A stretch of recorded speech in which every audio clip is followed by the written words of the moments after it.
ಯಾವ ರೀತಿ ಇಟ್ಟಿದ್ದಾರೆ. ಸೊ ಇವನ್ನೆಲ್ಲವನ್ನ ಕೂಡ ಅವರು ತಿಳ್ಕೊಂಡು ಹೋಗಿರ್ತಾರೆ. ಮತ್ತು ಈ ಆರೋಪಿಗೆ ಚಿತ್ರದುರ್ಗದ್ದು ಲಿಂಕ್ ಇರುತ್ತೆ. ಸೊ ಅವನು ಈ ರಸ್ತೆಯಲ್ಲಿ ಹೋಗಿ ಬಂದು ಮಾಡಿದ್ದು ಇದೆ ಮುಂಚೆನೂ ಕೂಡ. ಸೊ ಈ ಹೈವೇ ಮೇಲೆ ಹೋಗಿ ಬಂದು ಮಾಡಿರೋದ್ರಿಂದ ಈ ದೇವಸ್ಥಾನ ಕಳ್ಳತನ ಮಾಡೋದೊಂದು ಹ್ಯಾಬಿಟು ಇದೆ. ಯಾಕಂದರೆ ಅವನ ಮೇಲೆ ಒಂದು 5-6 ಕೇಸುಗಳು ಈಗಾಗಲೇ ರಾಜಸ್ಥಾನ ಮತ್ತು ಗುಜರಾತ್ದಲ್ಲಿ ಆಗಿದ್ದಾವೆ. ಆ ಹಿನ್ನೆಲೆಯಲ್ಲಿ ಬಸರಕೋಡಿಗೆ ವಿಸಿಟ್ ಕೊಟ್ಟಾಗ ಈ ಟೆಂಪಲ್ ತಾವು ನೋಡಿದರೆ ಆ ಮೂರ್ತಿಯನ್ನು ಜಸ್ಟ್ ಲಿಫ್ಟ್ ಮಾಡಿ ಇಡೋ ರೀತಿ ಇದೆ. ಸೊ ಅಂದರೆ ಇದು ನಾಟ್ ಫಿಕ್ಸ್ ಮಾಡಿಲ್ಲ ಅದನ್ನು. ಸೊ ನೋಡ್ಕೊಂಡು ಹೋಗಿರ್ತಾರೆ. So on the day of offence ರಾತ್ರಿ ಹೊತ್ತು ಬಂದುಬಿಟ್ಟು ಅಲ್ಲೆಲ್ಲ ಉಳಿದವರೆಲ್ಲ ಮಲಗಿದಾಗ ಅದನ್ನು ತೊಗೊಂಡು ಹೋಗಿ 5th night and 6th early morning offence ಆಗಿದೆ. 8ನೇ ತಾರೀಕಿಗೆ ಹೋಗಿಬಿಟ್ರೆ ಆ ಮೂರ್ತಿಯನ್ನು 4 ತುಂಡುಗಳನ್ನಾಗಿ ಮಾಡಿ ಮೆಲ್ಟ್ ಮಾಡಿ ಅದನ್ನು ಡಿಸ್ಪೋಸ್ ಮಾಡಿರ್ತಾರೆ. ಯಾಕಂದರೆ ಮೊದಲನೇ ಆರೋಪಿ ಏನಿದ್ದಾನೆ ಇವನು ಮುಂಚೆ ಒಂದು ಸ್ವಲ್ಪ ಬಂಗಾರದ ಅಂಗಡಿಯಲ್ಲಿ ಬೆಳ್ಳಿ ಅಂಗಡಿಯಲ್ಲಿ ಕೆಲಸ ಮಾಡಿನೂ ಕೂಡ ಇವನಿಗೆ ರೂಢಿ ಇರುತ್ತೆ. ತದನಂತರ based upon lot of human efforts, so ಸಾಕಷ್ಟು ತನಿಖೆಯಲ್ಲಿ ಎಫರ್ಟ್ಸ್ಗಳನ್ನ ಮಾಡಿ ಇವರ ಬಗ್ಗೆ ಸ್ವಲ್ಪ ಮಾಹಿತಿಯನ್ನು ಕಲೆಕ್ಟ್ ಮಾಡಿ ಸುಮಾರು 15 days ಅಹಮದಾಬಾದಲ್ಲೇ ನಮ್ಮ ತನಿಖಾ ತಂಡ ಅಲ್ಲೇ ಇದ್ದು ಈ ಆರೋಪಿಗಳನ್ನ ಪತ್ತೆ ಮಾಡಿ ತೊಗೊಂಬಂದಿದ್ದಾರೆ. ಸೊ ಏನು ಡಿಸ್ಪೋಸ್ ಮಾಡಿದ್ರು, ಸೊ ಡಿಸ್ಪೋಸ್ ಮಾಡಿದವ್ರ ಕಡೆ ಅಂದರೆ ಈ ಗಟ್ಟಿ ಬೆಳ್ಳಿ ಸುಮಾರು 23 kg 1 kg ಗಟ್ಟಿ ಬೆಳ್ಳಿ ಇದೆ. ಮತ್ತು 4 kg ಕೂಡ ಅದು ಮೂರ್ತಿ ತುಂಡು ಮಾಡಿದಂಥ ಬೆಳ್ಳಿನೂ ಕೂಡ ಸಿಕ್ಕಿದೆ. ಸೊ 100% ರಿಕವರಿ ಆಗಿದೆ. ತನಿಖಾ ತಂಡ ಸುಮಾರು 1 ತಿಂಗಳಕ್ಕಿಂತಲೂ ಹೆಚ್ಚು ಇದರಲ್ಲಿ ಶ್ರಮ ವಹಿಸಿ ಇದನ್ನು ಪತ್ತೆ ಮಾಡಿದ್ದಾರೆ. 32 kg ಅದು 75% ಪ್ಯೂರಿಟಿ ಇರುವಂಥ ಬೆಳ್ಳಿ.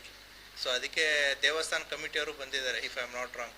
75% ಪ್ಯೂರಿಟಿ. ಬಟ್ ಈಗ ನಮ್ಮ 23 kg ಇದೆ, ಇಟ್ ಈಸ್ 99% ಪ್ಯೂರಿಟಿ ಇದೆ.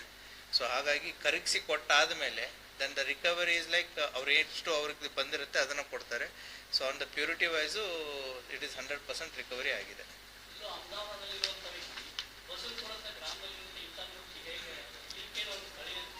ಲಿಂಕ್ ಅದು ಸ್ಥಳೀಯವಾಗಿ ಏನೂ ಇಲ್ಲ. ಅವರು ಚಿತ್ರದುರ್ಗದಲ್ಲಿ ಕೌಟುಂಬಿಕ ಸಂಬಂಧಗಳು ಇರೋದ್ರಿಂದ ಹೋಗಿ ಬರೋದು ಅವನಿಗೆ ಗೊತ್ತಿದೆ, ಈ ರಸ್ತೆ ಗೊತ್ತಿದೆ. ಬಟ್ ಇವನು ಟೆಂಪಲ್ಸ್ಗಳನ್ನ ಸರ್ಚ್ ಮಾಡಿದ್ದಾರೆ ಇವರು. ಇದೇ ಬಸರಕೋಡೆ ಮಾಡಬೇಕು ಅಂತ ಮಾಡಿದ್ದಲ್ಲ. ಸೊ ಈ ರೀತಿ ಹೈವೇ ಅಕ್ಕಪಕ್ಕ ಇರುವಂಥ ವಿಲೇಜಸ್ಗಳಿಗೆ ಹೋಗಿಬಿಟ್ಟು ಚೆಕ್ ಮಾಡಿದಾಗ ಈ ದೇವಸ್ಥಾನ ಅವರಿಗೆ ಈಸಿ ಟಾರ್ಗೆಟ್ ಆಗಿದೆ. ಊರು ಹೊರಗಡೆ ಇದೆ, ವಿಶಾಲವಾಗಿದೆ, ದೊಡ್ಡದಿದೆ. ಮತ್ತು ಆ ದೇವಸ್ಥಾನಕ್ಕೆ ಹೋಗಿ ನೋಡಿದಾಗಲೂ ಕೂಡ ಮೂರ್ತಿಯನ್ನು ಲಿಫ್ಟ್ ಮಾಡೋದಕ್ಕೆ ತೆಗೆಯೋದಕ್ಕೆ they have found the opportunity. ಹಾಗಾಗಿ ದೇ ಹ್ಯಾವ್ ಟಾರ್ಗೆಟೆಡ್ ಇಟ್. ಅದೇ ಈ 3 ಜನ ಆರೋಪಿತರಲ್ಲಿ ಮೊದಲನೇ ಆರೋಪಿ ಏನು ತಮಗೆ ಕೊಟ್ಟಿದೆ ಸುರೇಶ್ ಕುಮಾರ್ ಅನ್ನೋನ ಮೇಲೆ, ಅವನ ಮೇಲೆ ಗುಜರಾತ್ ಮತ್ತು ರಾಜಸ್ಥಾನದಲ್ಲಿ ಒಟ್ಟು 5 ಕೇಸ್ಗಳಿವೆ. ಕರ್ನಾಟಕದಲ್ಲಿ ಇದೇ ಫಸ್ಟ್ ಕೇಸ್ ಅವರು. Thank you.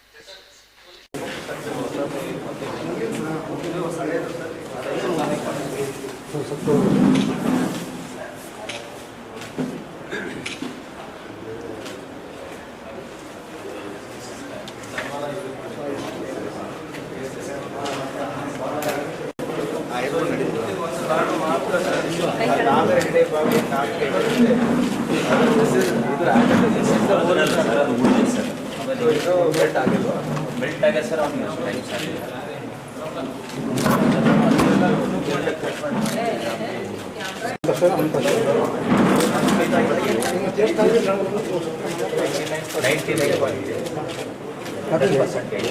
$1 kg ಹೌದು ಸರ್.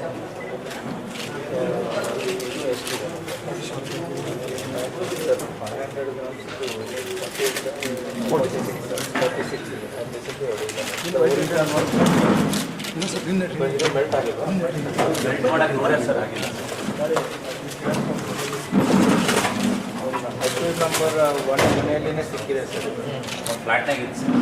ಇದು ದೇವರಿಗೆ ಮೇಲ್ಗಡೆ ನಾಗರ ರೆಡಿ ಇರೋದು ಅಷ್ಟು ಸೀಸರ್ ಪ್ರಾಪರ್ ಸೀಸರ್ ಮಾಡಿ ಕೂಡ ಸರ್.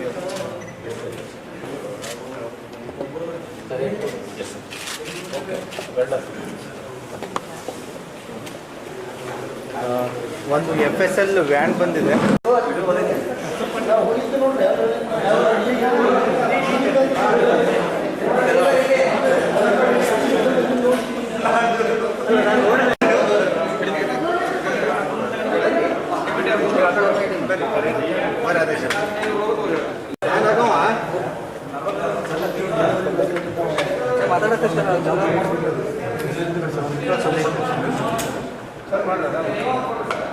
ಸರ್ ಏನು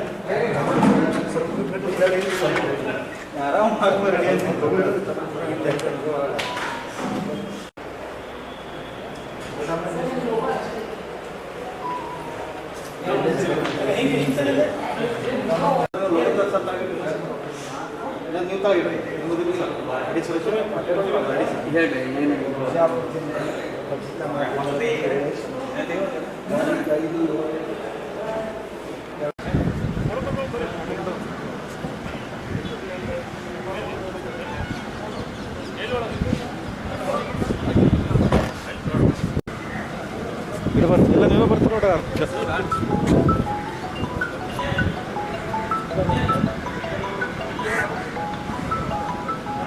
ರೀ ಎಸ್ ಪಿ ಅವ್ರು ಸಿಕ್ತ್ರಿ, ಮತ್ತು ಇವು ಹೊರಗಿನ ವಿಜಲ್ಸ ಎಲ್ಲ ಸಿಕ್ಕವ್ರಿ. ಅವ್ರದ್ದು ಒಬ್ಬರದೇ ಬಂತು. ಹಾಂ,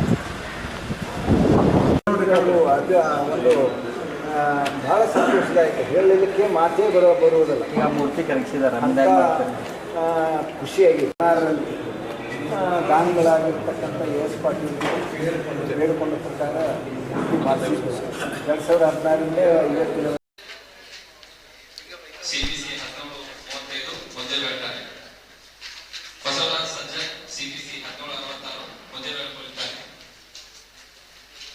ಸಂಗಮೇಶ್ ಸಲವಾದಿ ಸಿಬಿಸಿ 653 ಮುಂಜೆಬೇಳ್ಕೊಳ್ತಾರೆ. ಶ್ರೀ ಬಾಬು ಗುಡಿಮನಿ ಎನ್ಸಿ 1307 ಮುಂಜೆಬೇಳ್ಕೊಳ್ತಾರೆ. ಶ್ರೀ ವಸಂತ ಮ್ಯಾಥ್ರಿ ಸಿಬಿಸಿ 686 ಪಾಳಿಗೊಳಿಕೊಳ್ಳುತ್ತಾರೆ. ಶ್ರೀ ಸಲೀಂ ಹತ್ತಕಿಯಾಳ್ ಸಿಪಿಸಿ 1714 ಪಾಳೆಗೊಳಿಕೊಳ್ಳುತ್ತಾರೆ.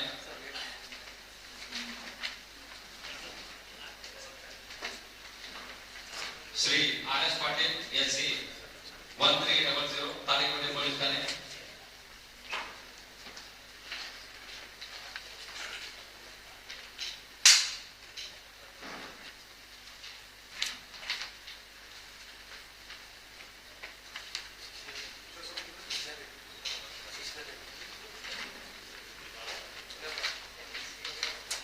ಶ್ರೀ ಶಶಿಧರ್ ರೆಡ್ಡಿ ಎನ್ಸಿ 496 ಪಾಳೆಗೊಳಿಕೊಳ್ಳುತ್ತಾರೆ.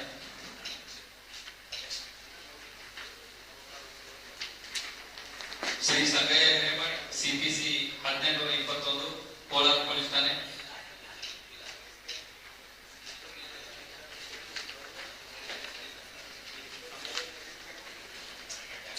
ಶ್ರೀ